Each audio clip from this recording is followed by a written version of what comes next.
kameramen bisa shoot Pak Jumar. Pertanyaannya begini, siapa yang menamakannya Allah? Allah itu dari mana gitu? Nah, Dan siapa yang menamakannya Nur Muhammad? Terus bagaimana kalau kita ingin merasakan Nur Muhammad? yang kita mengenal Tuhan kita itu namanya Allah, yang memperkenalkan itulah namanya Kanjeng Nabi Muhammad. Kalau kita tidak dikasih tahu, mungkin kita namanya the iron, the ocean, ya kan, pohon besar, bintang, dan terlalu banyak manusia menemukan Tuhan yang berbeda-beda. Tetapi saya secara pemikiran teologis, sekalipun namanya berbeda, tapi kalau substansinya sama, nggak ada masalah. Ya, setuju ya. Saya dipanggil Abed, dipanggil Yasin. Ya, ketika di Syria saya dipanggilnya Abed, ketika di Tunisia panggilnya Yasin, ketika di Syria panggilnya Syakur. Orangnya sama enggak? Lah iya, Nabi Muhammad juga namanya banyak kan, Mustafa, Ahmad, Toha, Muhammad, Yasin, kan begitu. Orangnya sama enggak? Sama. Itu. Lalu yang penting adalah dari mana asal kata Allah ini.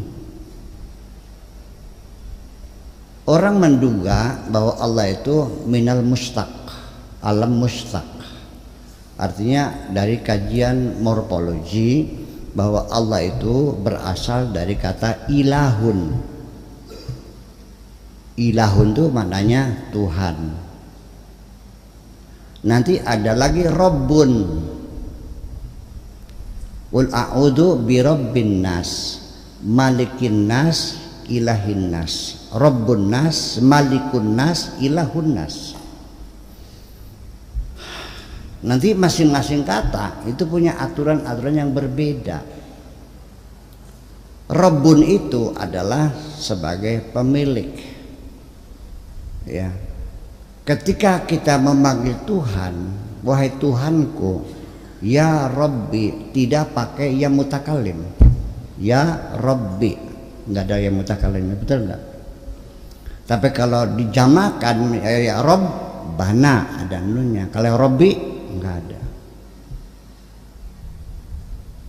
Kemudian lagi Rabbun itu adalah ketika Rabbun tersendiri itu adalah Tuhan. Tapi kalau diidhafahkan Rabbul Baiti, tuan rumah. Kalau Rabbul Amal itu employer, yang punya pekerjaan. Kalau arbab dijamakan menjadi dewa-dewa, menjadi tuhan-tuhan itu. Nah ini kan setiap kata semuanya ada aturan-aturan linguistik. Soalnya kita kan bahasa Arab, mengucapkan nama Allah saja masih belum ada yang jelas. Ada Allah, ada Allah, ada Allah, Allah. Ya, itu hamzahnya saja nggak dibaca fathah, rata-rata dibaca o. Allah bukan Allah dong. Allah bukan Allah. Dan bukan Allah, dan juga bukan Allah. Dari bunyi sengaunya saja Allah, kalau Arab pasti Allahu. Kok jadinya Allah, kok sengaunya pakai O? Itu kan suara-suara Ibrani.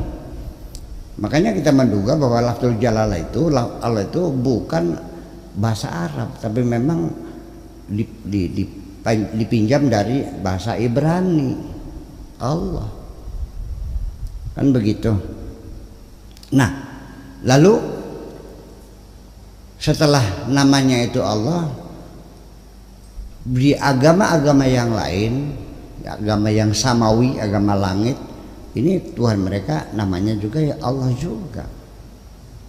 Kan gitu persoalannya. Lalu Allah itu apa? Nah, itu juga disebut dengan Ismul A'zam. Selain itu namanya Asmaul Husna. Dibedakan karena isim A'zam itu ismul zat namanya Allah. Kalau Rahman itu masih sifat namanya Asmaul Husna. Lalu Asmaul Husna sendiri itu hanya 99, tetapi asmanya Allah tak terhingga. Apapun kalau awal dengan maha ya sudah bisa jadi sifatnya Allah. Nah ini kalau kita bahas tentang asal usul asal lafzul jalalah, itu saya pernah mengkaji lafzul jalalah itu 4 tahun baru selesai. Ya, kajian linguistik lafzul jalalah itu 4 tahun baru selesai.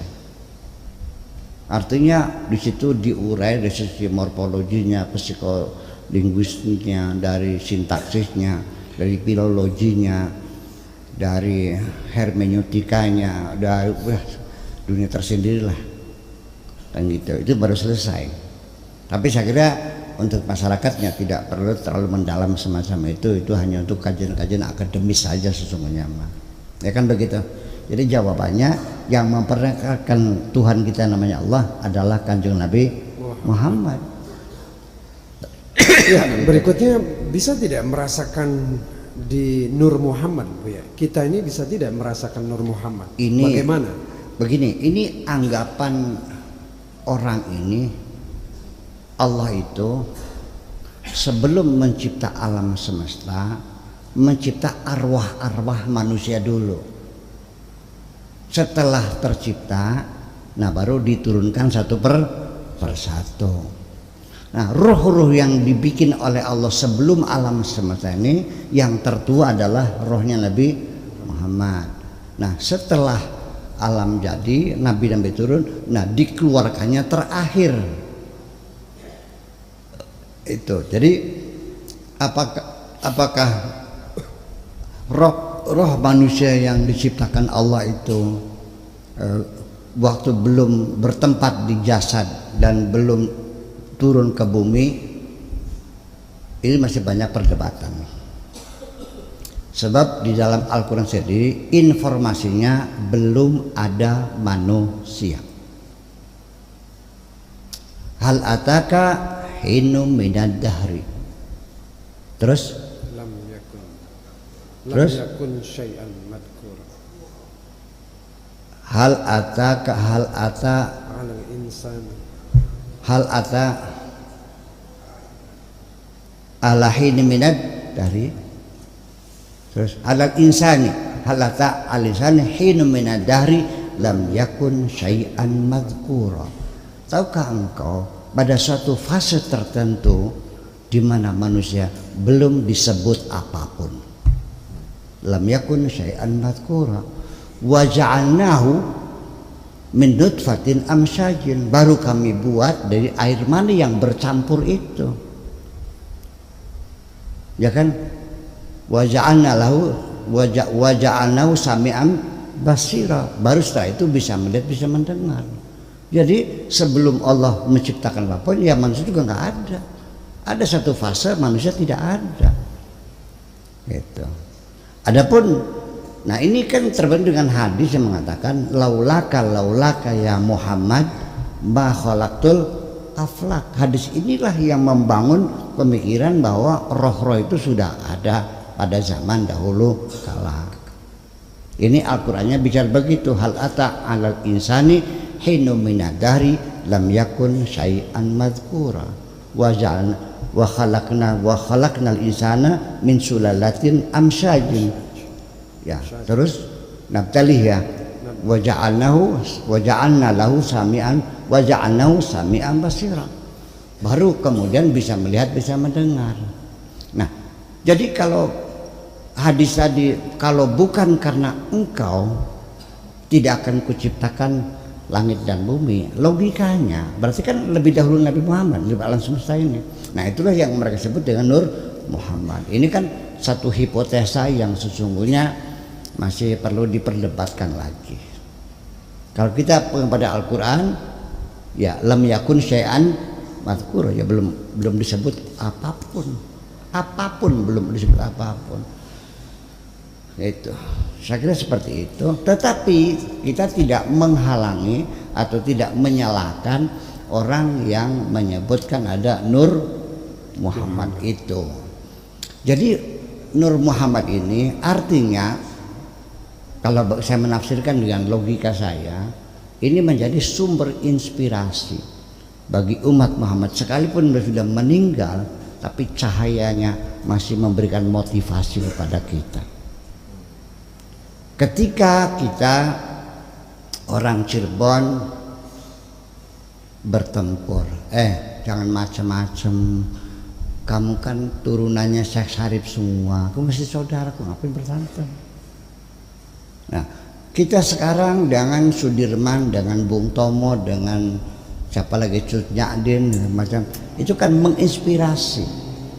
Jadi orang-orang yang sudah meninggal pun nanti bukan hanya Nabi Muhammad, orang-orang yang mati sebagai pahlawan, sebagai syuhada pun oleh Allah dinyatakan tidak mati, tapi mereka masih hidup. Artinya sama, bisa memberikan motivasi kepada kita untuk bersemangat lagi untuk hidup, memberikan spirit semacam itu, saya kira gitu. Nah, makanya di mana Nur Muhammad sesungguhnya adalah dalam cinta kita kepada Nabi Muhammad itu sendiri. Makasih.